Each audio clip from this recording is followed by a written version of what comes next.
ದರ್ಶನ್ ಖುದ್ದು ಹಾಜರಿ ಕೋರಿದಂಥ ಅರ್ಜಿ ಇದಕ್ಕೆ ಸಂಬಂಧಪಟ್ಟಂಥ ಆದೇಶವನ್ನು ಕಾಯ್ದಿರಿಸಲಾಗಿತ್ತು. ಆ ಆದೇಶ ಇವತ್ತು ಬರುತ್ತೆ.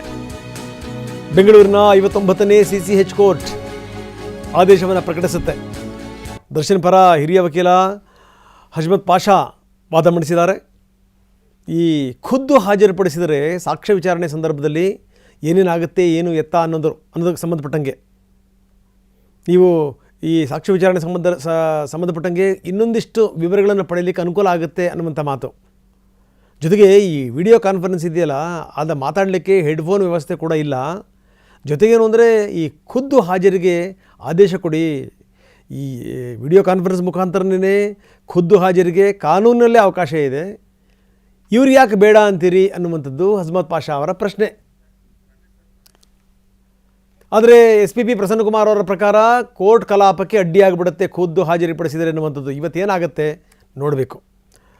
ಬನ್ನಿ, ನಮ್ಮ ಹಿರಿಯ ಪ್ರತಿನಿಧಿ ರಮೇಶ್ ನಮ್ಮ ಜೊತೆಗೆ ದೂರವಾಣಿ ಸಂಪರ್ಕದಲ್ಲಿದ್ದಾರೆ. ರಮೇಶ್, ನಾವು ನೋಡ್ತಾ ಇದ್ದೀವಿ, ಇವತ್ತು ಆದೇಶ ಹೊರಗಡೆ ಬರುತ್ತೆ. ಆದೇಶವನ್ನು ಕಾಯ್ದಿರಿಸಿದ್ರು ಜಡ್ಜ್ ಸುಜಾತಾ ಅವರು. ಇವತ್ತು ಆದೇಶ ಬರುತ್ತೆ, ಏನಾಗಬಹುದು, ಇದರ ಸಾಧಕ ಬಾಧಕಗಳೇನು ರಮೇಶ್? ಯಾಕಂದರೆ ಒಂದು ಅರ್ಥ ಆಗದಿರೋ ಪ್ರಶ್ನೆ ಏನು ಅಂದರೆ, ಖುದ್ದು ಹಾಜರಿಪಡಿಸಿದ್ರೆ ಏನು, ಖುದ್ದು ಹಾಜರಿ ಆಗಲಿಲ್ಲ ಅಂದರೆ ಏನು ಅಂತ. ರಂಗನಾಥ್, ಈಗ ಈ ಕೇಸ್ನಲ್ಲಿ 19ನೇ ಸಾಕ್ಷಿದು ಕ್ರಾಸ್ ಎಕ್ಸಾಮಿನೇಷನ್ ನಡೆಯೋದು ಬಾಕಿ ಇದೆ.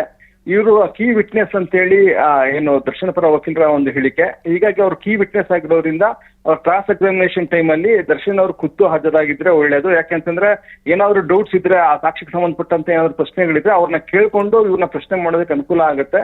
ವಿಡಿಯೋ ಕಾನ್ಫರೆನ್ಸಿಂಗ್ ಮುಖಾಂತರ ಆದ್ರೆ ಅದು ಸಾಧ್ಯ ಆಗೋದಿಲ್ಲ ಅನ್ನೋದು ಇವ್ರ ವಾದ. ಜೊತೆಗೆ ಈಗ ವಿಡಿಯೋ ಕಾನ್ಫರೆನ್ಸಿಂಗ್ ವ್ಯವಸ್ಥೆ ಇದೆ ಅಂತೇಳಿ ಪ್ರಾಸಿಕ್ಯೂಷನ್ ಹೇಳ್ತಾ ಇದೆ, ಅದರಲ್ಲಿ ಹೆಡ್ಫೋನ್ ವ್ಯವಸ್ಥೆ ಇಲ್ಲ ಅನ್ನುವಂಥದ್ದು ದರ್ಶನ್ ಪರ ವಕೀಲರ ವಾದ. ಹೀಗಾಗಿ ಖುದ್ದಾಗಿ ಹಾಜರುಪಡಿಸಲೇಬೇಕು ಅಂತ ಹೇಳಿ ಹೇಳ್ತಾ ಇದ್ದಾರೆ. ಆದ್ರೆ ಪ್ರಾಸಿಕ್ಯೂಷನ್ ಹೇಳ್ತಿರೋದೇನಂದ್ರೆ, ಈಗಾಗಲೇ ವಿಡಿಯೋ ಕಾನ್ಫರೆನ್ಸಿಂಗ್ ರೂಲ್ಸ್ಗಳ ಅಮೆಂಡ್ಮೆಂಟ್ ತರಲಾಗಿದೆ, ಹೆಡ್ಫೋನ್ ವ್ಯವಸ್ಥೆಗೂ ಕೂಡ ಅವಕಾಶ ಇದೆ. ಹೀಗಾಗಿ ಅವರು ಪ್ರೊಸೀಡಿಂಗ್ಸ್ಗಿಂತ ಮುಂಚೆ ಮತ್ತೆ ನಂತರ ಇವ್ರ ಜೊತೆ ಮಾತನಾಡೋದಕ್ಕೆ ಅವಕಾಶ ಇದೆ ಅಲ್ಲ, ವಕೀಲರ ಜೊತೆಗೆ ಮಾತನಾಡೋದಕ್ಕೆ ಅವಕಾಶ ಇದೆ. ಹೀಗಾಗಿ ಖುದ್ದಾಗಿ ಏನಾದ್ರು ಒಂದ್ ವೇಳೆ ಹಾಜರುಪಡಿಸಿದ್ರೆ ಈ ಹಿಂದೆ ಆದಂತೆ ಸಮಸ್ಯೆ ಆಗುತ್ತೆ. ಅವ್ರನ್ನ ಏನು ಪ್ಲೀ ಟೈಮಲ್ಲಿ ಅಂದ್ರೆ ಚಾರ್ಜ್ ಫ್ರೇಮ್ ಮಾಡುವಂತ ಟೈಮಲ್ಲಿ ಅವ್ರನ್ನ ಖುದ್ದಾಗಿ ಹಾಜರುಪಡಿಸಿದಾಗ ದರ್ಶನ್ ಅವ್ರನ್ನೇ ಕೋರ್ಟ್ ಹೊರಗಡೆ ಕರ್ತರೋದಕ್ಕೆ ಸುಮಾರು ಅರ್ಧ ಗಂಟೆ ಹಿಡಿತು. ಜೊತೆಗೆ ಜಡ್ಜ್ ಏನ್ ಕೇಳ್ತಾ ಇದಾರೆ ಅಂತ ಅವ್ರಿಗೆ ಕೇಳಿಸದೇ ಇರುವಂತ ಪರಿಸ್ಥಿತಿ ನಿರ್ಮಾಣ ಆಗಿತ್ತು. ಯಾಕಂದ್ರೆ ಅಷ್ಟು ನುಗ್ಲಿತ್ತು.